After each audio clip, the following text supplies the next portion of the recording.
E aí, pessoal, tudo bem? Aqui José Cristiano, canal Cidadão Mediano. Bom, gente, há cerca de uma semana e meia, 2 semanas atrás, depois de muitos anos, houve uma mudança de paradigma, uma mudança histórica na bancada do Jornal Nacional.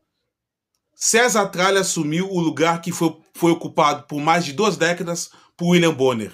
Bom, gente, eu não vou me ater à exatidão de datas, porque esse vídeo está sendo assim, mais de bate-pronto. Mas que eu me lembro, William Bonner assumiu a bancada do Jornal Nacional lá pelo início dos anos 90 ou final dos anos 80, enfim, numa época em que a Rede Globo optou por substituir os antológicos históricos Sérgio Chapelin e Cid Moreira. Qual foi a tônica daquela mudança, pessoal?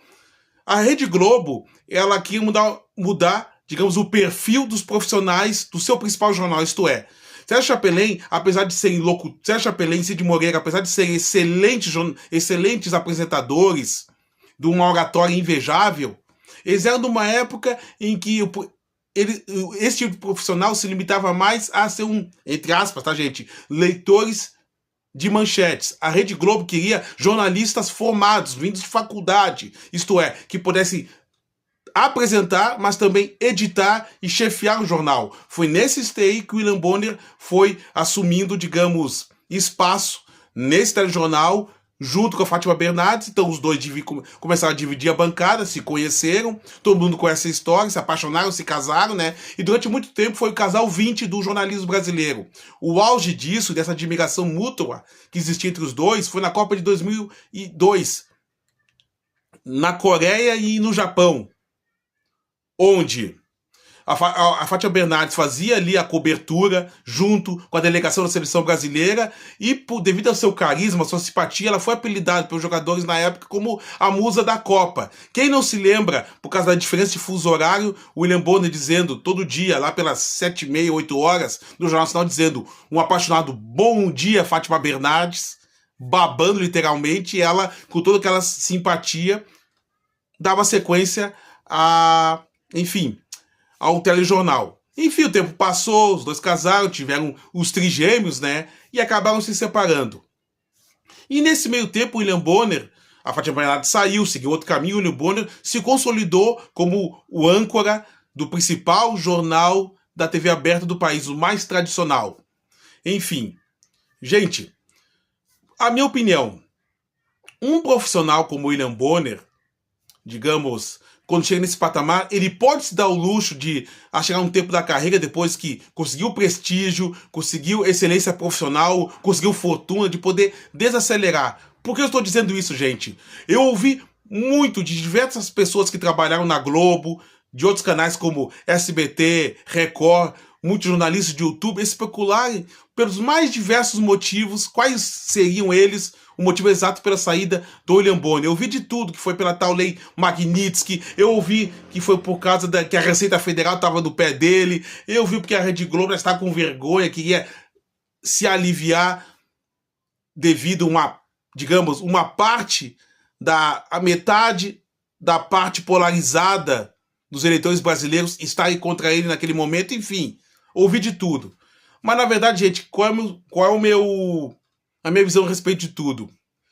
Tem o William Bonner, gente, para todos os gostos, tanto pro lado da direita quanto da esquerda. Vamos voltar ao tempo, pessoal. Na época do Mensalão, e principalmente na época do Petrolão, durante o governo Lula e também o governo Dilma, foram milhares e milhares de horas de reportagens investigando a questão do Mensalão, mas principalmente do Petrolão, naquela questão do Lula, do triplex, do sítio. Naquela época a gente começou, digamos, essa onda de ódio contra o William Bonner, digamos, do lado mais canhoto da questão, do lado mais da esquerda.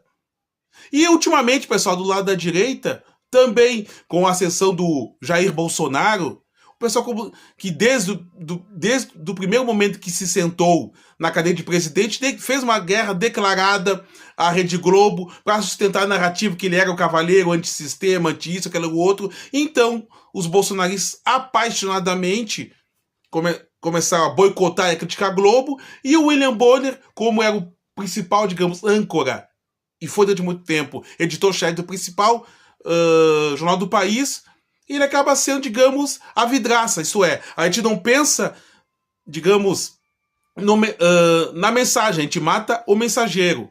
Então, o que eu penso a respeito disso, pessoal? É uma coisa que está acontecendo com jornalistas, é uma coisa que está acontecendo com cantores, com compositores, enfim, com diversos artistas no mais variados campos de conhecimento. Nós deixamos de avaliar realmente a excelência profissional de uma determinada pessoa em detrimento do quê? Em detrimento do quê? Do nosso ídolo político, nosso político de estimação. Dependendo da mensagem que esse profissional de imprensa emita, aí é que nós vamos formar a nossa opinião a respeito dele. A gente desconsidera seu esforço, a sua excelência profissional, enfim, o seu talento. Então é inegável que o William Bonner é um jornalista competentíssimo. Ninguém fica tanto tempo numa posição daquela, sendo pressionado, visado, claro, muito bem remunerado, mas trabalhando de 10 a 15 horas por dia, todos os dias, num posto-chave do jornalismo brasileiro, onde além de você ser criticado por uma camada da população, dependendo da matéria que você for, do direcionamento do que ela for mostrar, você ainda tem a inveja e a crítica de outros jornalistas que não ficaram na mesma emissora, entendeu? Que estão em emissoras, com todo respeito, menores, digamos, que tem muito menos repercussão, então você acaba sendo o alvo de críticas. Isso acontece com o William Bonner, isso aconteceu com o Faustão, isso aconteceu com o Galvão. Agora, Cristiano, você dizer que você morre de amores pelo William Bonner ou por esses personagens, não. Mas acho que a maturidade me ensinou a ver o seguinte, ó. O que vai fazer eu avaliar se William Bonner, figuras como William Bonner, Faustão ou Galvão Bueno são excelentes, digamos assim, ó, não é a minha simpatia ou antipatia, digamos, a um determinado ente político na qual eles, no momento, sejam um mensageiro de coisas que nem são, digamos, adequadas à minha preferência política no momento. Não. Eu aprendi a separar as coisas. Mas nem sempre foi assim, pessoal. Eu também odiei o William Bonner há muito tempo. Durante muito tempo, principalmente quando eu era petista, quando eu era aquele esquerdista radicalizado. Na época do Petrolão, então, Deus o livre.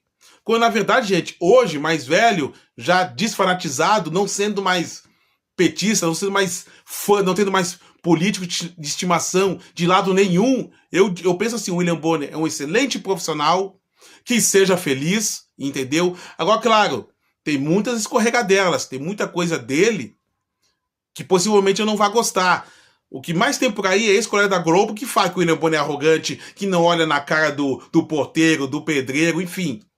Mas como eu disse, pessoal, toda pessoa que for líder, que tiver sucesso, tiver muito tempo nos holofotes, vai sofrer esse tipo de ataque e vai ter a sua mente devassada.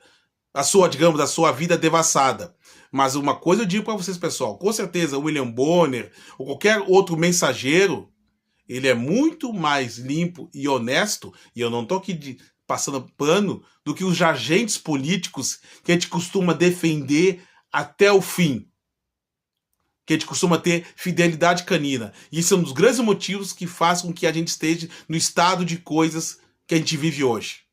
Então essa é a minha opinião a respeito do William Bonner, um grande jornalista que marcou a época assim, que foi e sempre será fonte de inspiração para muitos jovens aspirantes a jornalismo e que, na minha opinião, muitas vezes apenas fez o que o seu patrão mandou, Rede Globo. Aí cabe a cada um julgar qual foi o papel da Rede Globo através dos tempos. Com certeza, ela influenciou, ajudou a eleger, a derrubar muita gente. O William Bonner, para mim, é apenas um mensageiro de luxo. Um profissional competente. Mas, com certeza, não é ele o grande responsável pelas grandes mazelas que nós temos na política nacional. Nós costumamos matar o mensageiro e não se preocupar com o conteúdo da mensagem. Então é isso aí, pessoal. Quem gostou, deixe seu comentário, aperte o sininho, compartilhe. Até a próxima e segue o baile.